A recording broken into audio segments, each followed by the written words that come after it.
Hello YouTube and welcome to a new Elder Scrolls lore video. Today we're talking about one of my, if not just my favorite faction in the Elder Scrolls lore, the Blackfeather Court. I talked about this faction's involvement in the Clockwork City questline in the Elder Scrolls Online in a video on that specific questline, which is in the description. So I will only mention their involvement briefly here and only from their side. So if you want to know the full Clockwork City story and the full involvement of the court there, I recommend you watch that video because I don't really like repeating myself. But for now, let's talk about my favorite faction, the Blackfeather Court.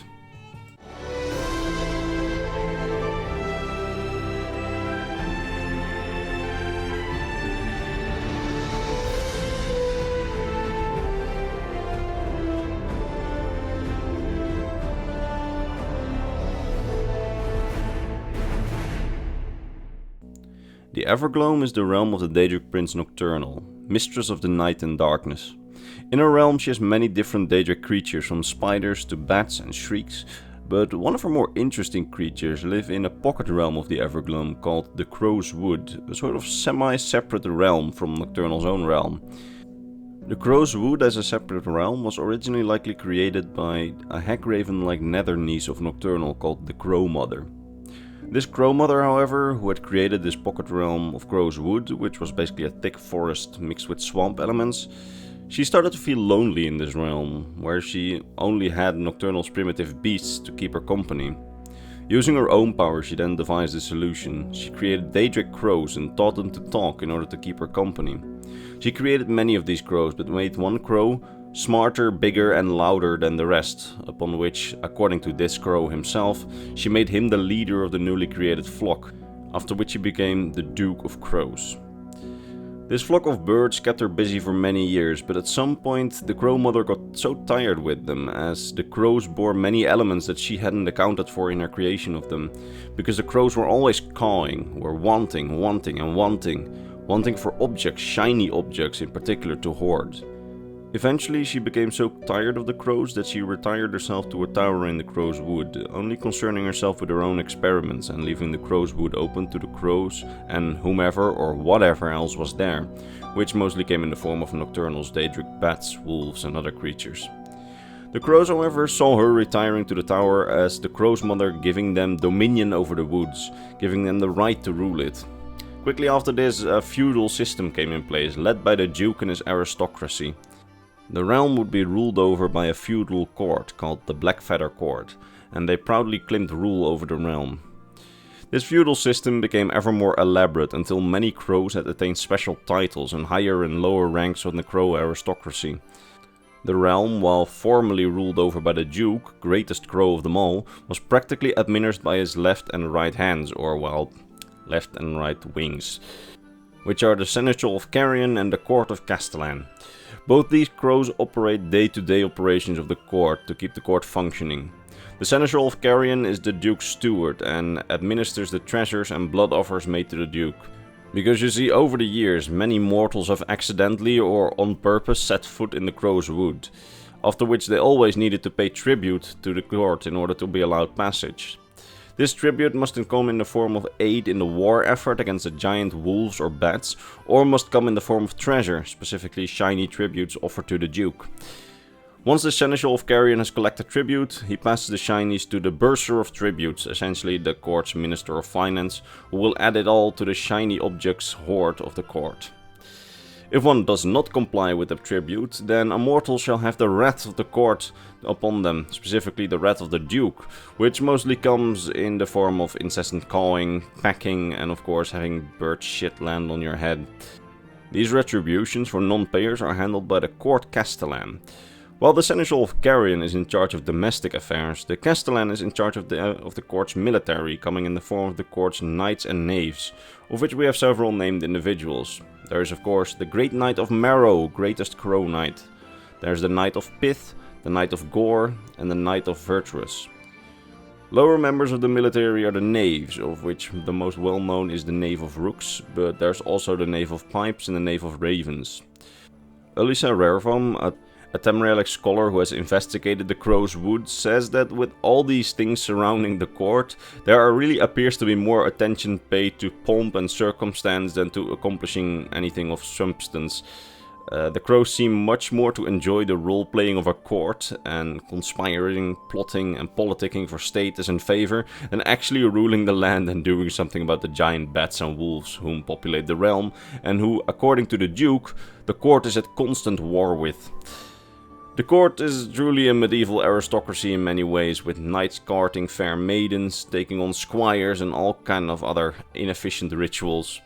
As player, it's possible to become a citizen of the realm of Crow's Wood by delivering a tribute to the Duke during the quest Decree of Court. As a reward for your tribute, you become a citizen and get your own crow servants to summon. It's just a memento which you can use to summon some crows that pick dead bodies clean, but I mean, it's your brethren, so it's my favorite memento in the game. This was their story up until the Clockwork City expansion. However, when the Daedric mistress Nocturnal started scheming against Sotasil in his Clockwork City, the court was called upon by Nocturnal to help scout the city, together with Nocturnal's own crows, the Exarchs of Dross, whom Nocturnal herself presumably created, or who were also created by the Crow Mother, but then somehow got into the service of a Nocturnal, while the Blackfeather court themselves remained independent. The court answered Nocturnal's call and went through her portals towards the Clockwork City, but once the court had arrived in the city and the Duke saw all the shiny objects in the Clockwork City, he proclaimed that none but he as Duke could rule the court, not even Nocturnal could command them. So he had the court revolt and set aside their objectives and set a new objective to conquer the Clockwork City for the court and amass a whole new massive horde of shinies.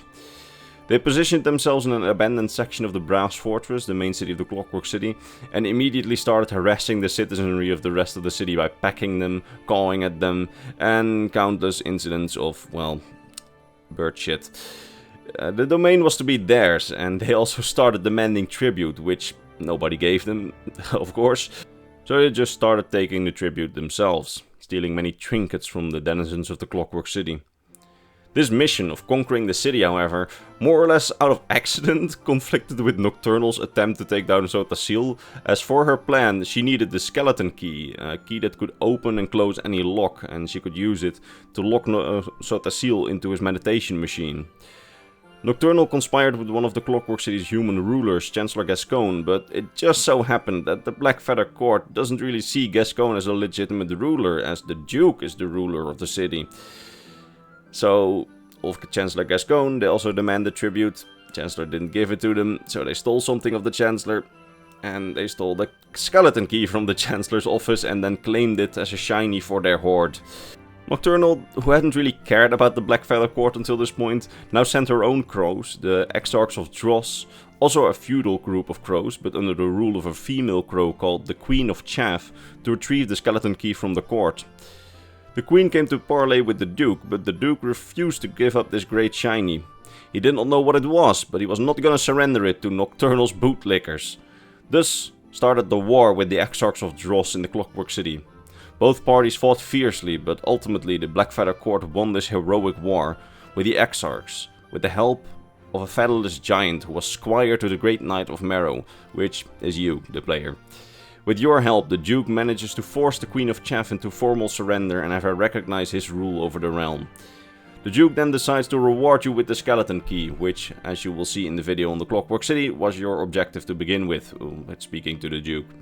However, Nocturnal's minions ambush you before you can take the key, and the Duke and the Knight of Marrow are there as well.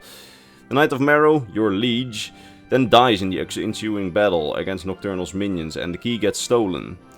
The Duke then makes the player an honorary member of the court and decides that the murder of his most esteemed knight is not to be forgotten and is not to be forgiven. It is time to declare war upon Nocturnal. So he vows to you that he and the court will help you stop Nocturnal's schemes. The court then helps the player enter the Evergloam and defeat several key minions, after which the player can stop Nocturnal's schemes against Sotasil.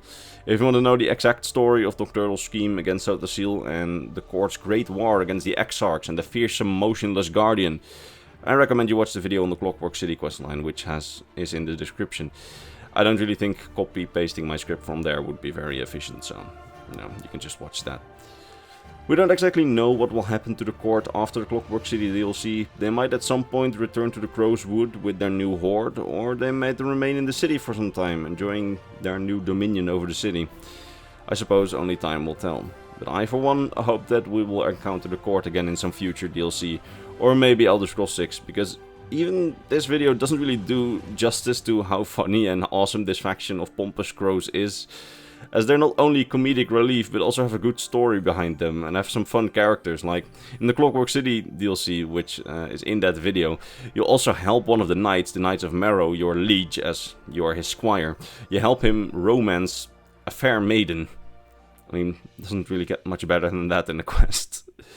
Anyway, I hope you enjoyed this video. If you did, consider returning next time for the next Elder Scrolls lore video. Before I end this, allow me to vocally thank my top patrons, Mr. Bernardo Binda, Gabriel Binda, and Mr. Christmas. These amazing guys, together with all the other people on screen, make my lore videos possible, and for that I am very grateful. That said, I will see you all next time in the next Elder Scrolls lore video. Bye bye.